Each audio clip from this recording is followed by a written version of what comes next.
یہ بہت امپورٹنٹ نماز ہے۔ اگر آپ پریشان ہیں روزی کے لیے، آپ پریشان ہیں صحت کے لیے، آپ پریشان ہیں دشمنوں کی وجہ سے، آپ پریشان ہیں کہ آپ کے بچے آپ کے تابعدار نہیں ہیں، آپ پریشان ہیں کسی بھی وجہ سے، قرض داری کی وجہ سے، ائمہ طاہرین سے ہے کہ یہ نماز اگر پڑھ لے تو اس کی ساری پریشانیاں دور ہو۔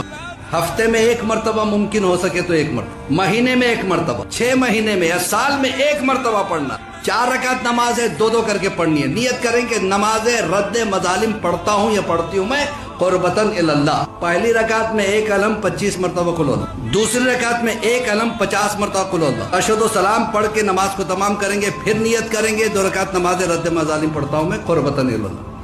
پہلی رکعت میں ایک علم کے بعد 75 ٹائمز قل اللہ، دوسری رکعت میں ایک علم کے بعد 100 ٹائمز قل اللہ۔ بہت آسان، ہماری ساری پریشانیاں دور ہو جائے ایک نماز کی وجہ سے۔